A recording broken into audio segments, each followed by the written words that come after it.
So this one caught my eye. I think yesterday afternoon I was reading through it, and one of the reasons I find it really interesting is because um, there are a lot of people out there who are making outrageous claims about why this is taking place, and it's fascinating to me to watch people's suppositions about why a company might choose to make a change to one of the races that is in their game.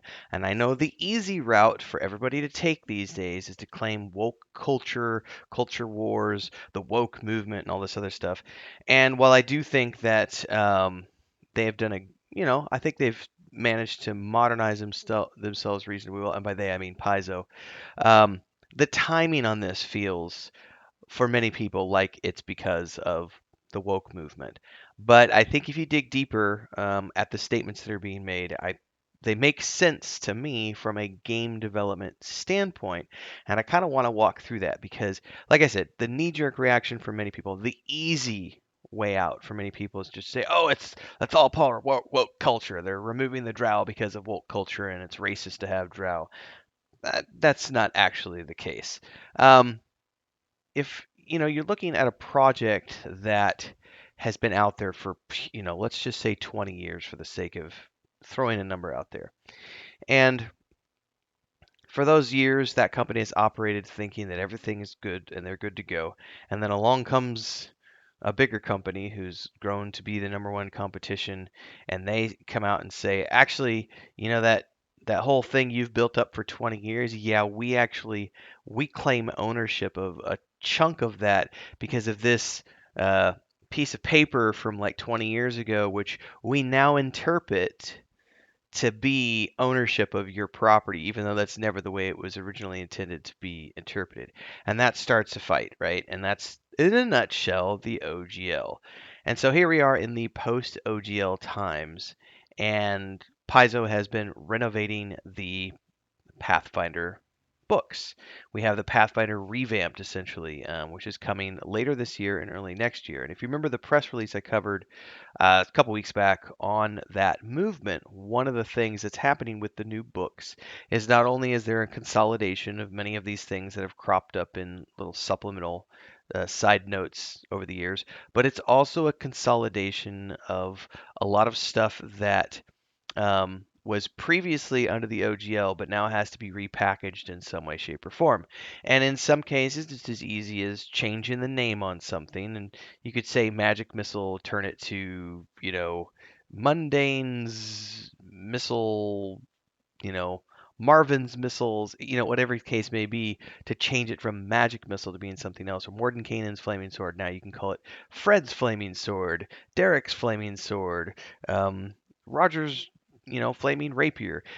Those are the types of things that you're looking at. But along the way, they took a look at the drow and said, I don't know that we want to use the drow anymore. And one of the reasons they've given is because it's really like a core Dungeons and Dragons race. So it's a easy way to further distinguish themselves from the Dungeons and Dragons settings, whether it's Dragonlance or Forgotten Realms or etc. Because Dungeons and Dragons does use the Drow, and Pathfinder, the original rule set being based on the OGL and 3.5 edition D&D, naturally brought those races over. Now, as Paizo seeks to further separate Pathfinder into its own thing, they've made the decision that moving forward, they're going to be dropping the drow from their upcoming rulebooks and in the future. Meaning, you know, people could still use it though if they want to, but they're moving away from using it in the future. The removal comes, as they say, as the drow being readily identified with Dungeons and Dragons, and it's easier to move in a different direction rather than figure out how to recast or recontextualize them in our world. And this is from creative director James Jacobs on Pathfinder Second Edition. Makes total sense to me. The Drow, if you'll notice, was invented by Gary Gygax and found in D&D books as early as 1977, as this article says. They were known as Dark Elves, had dark skin, white hair, and in D&D, they're typically found in the Underdark, worshiping Lolth, the evil goddess.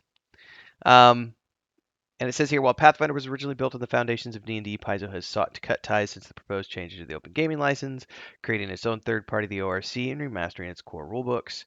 Um, Pathfinder Remastered is not a new edition, older second edition. Books remain compatible, which means the Drow can still be used, but moving forward, they won't be. And it says here, the Darklands are really deeply entrenched in the traditions of the OGL, and a lot of the creatures are from that resource, and going forward, those are not going to be things. Apparently, Jacobs has penned an article in the upcoming adventure Sky King's Tomb detailing the changes to the Drow lore.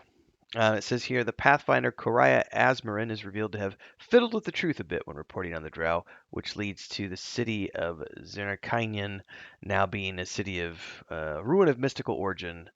And the Serpent Folk are taking over as the primary villain found throughout the Darklands, where the Drow were previously found in the Pathfinder world. Hey everyone, Renfail here with the commercial part of the video where I say, hey, if you like this, don't forget to like, subscribe, and hit that bell icon so you never miss an update. And thanks to all of our supporters are here on YouTube and over on Patreon, our highest members, our guild champions, Crazy's Relative, Remy D here on YouTube. And don't forget, if you want to support, it's really easy. You can do the memberships below, the Adventurers Guild, 3 different tiers. There's also the super thanks on any uploaded video or YouTube short that you find. There's also, of course, the super chats and stickers that you could do on any live stream or premiere, and the Patreon page if you want to dive into the fantasy world that I have with my brother and my wife, which is a tabletop game, a point-and-click adventure game, and a fantasy book series. All are great ways to keep this channel going and me going full-time. Thanks again for those of you who support. Let's get back to the video that you're watching now. So, the Drow, in my mind, have always been Forgotten Realms, and Dungeons and Dragons, and in total, Forgotten Realms primarily, but also in Dragonlance. So I don't see this as being a big deal. This is a way for Pathfinder to further distinguish themselves. Think about it this way: wood elves, high elves, gnomes, halflings, humans, orcs, half orcs. Those are all sort of staples that we can find in any setting out there. But the Drow have always been very distinct and unique to D&D properties over the years, and anything that was derivative of D&D and using the OGL. So I see this as a smart move on the part of Paizo of they're taking advantage of the window of opportunity that was presented with the OGL. Now they've separated. They've got the ORC, which is nearing completion as I record this video, and they've got remastered versions already coming out, and the new print versions that are coming out this summer are going to feature the new license. So it makes sense for them to take any of these changes that they want to take advantage of, get them into the new books, and then get them underneath the new license so that if Wizards of the Coast decides to do a 180 in 6 months to try to do the OGL snafu, once again and take people to court, Paizo will be further protected by having moved even further away from the 3.5 edition roots, by eliminating, one of those races that was sort of quintessentially Dungeons and Dragons. I don't see anything with it beyond that. When people start talking about, oh, they're just doing it because the Drow were considered to be problematic as far as races, who has ever? I've played D&D for a long time. I've never heard of anyone anywhere ever claiming that the Drow were problematic. Like, I think that that's just something that got blown way out of proportion. It's the same thing with a lot of the other races. It's the same thing. I'm just not on. I don't get into the political stuff with, when I see a game who changes it from races and classes to lineages and archetypes and things of that nature. I just shake my head because that stuff doesn't bother me at all. But I'm not in that position to be bothered, so I don't have to worry about it.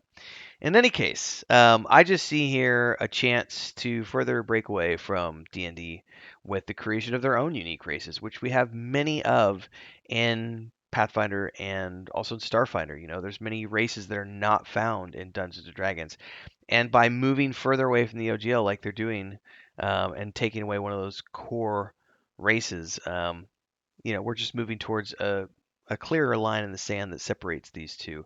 It says, Other Pathfinder races from the Darklands remain, although there's significant changes to their backstories. It says one of the races is the Deep Gnomes, who have been renamed and reflavored in a further departure from D&D.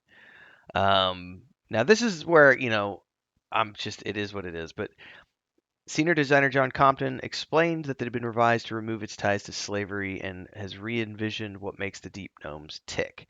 Now, this is one of those areas where I just am always going to completely disagree that having, mention of slavery in your game world is somehow problematic. We have it in the real world. It is a great cautionary tale of society's gone bad, and it's a great thing to use in a storytelling perspective for the players to rise up against, to fight against. You can have rebellions rising up against it, but those are things that exist in the real world, and they also exist in many fantasy settings. So I think removing those because a couple of people get offended because, oh, that just seems so racist to have them immediately be slaves. Some cultures are just enslaved. Like they have been enslaved whether we want to accept it or not. And it's a reality of humanity's history, an ugly history at that, but we're not the only ones that have it happen. It happens in fantasy worlds as well. Um, so anyway here, they talk about how there's a lot of D&D-ness to the Drow, and a lot of baggage, they said, along with it. But because of that, we can leave it all behind and move in our own direction. So kudos to them for doing whatever it is that they want to do. I don't think I have any. I don't have any dark elves in my world, in our fantasy setting of the Weave and the Void. We have brownies, which are our unique take on. We looked at the brownies from Willow, and we said we love that, but let's give them wings and have a blending between the Kinder and I don't know. We're playing around with stuff. So you can do lots of fun stuff, but our world has genocide happening because the humans want to wipe out huge sections of the Fae, which is absolutely racist. It's racism at its core. It's a genocide. They want to kill the other people because they're different, and that's what makes good storytelling in my mind. So just food for thought. Anyway, I'm just reporting on the news, everybody. The Drow are out. Serpent People are in, and Pathfinder Remastered continues onwards. Like, subscribe, and hit the bell icon. See you guys in the next one. Drop your comments below. Don't forget Discord.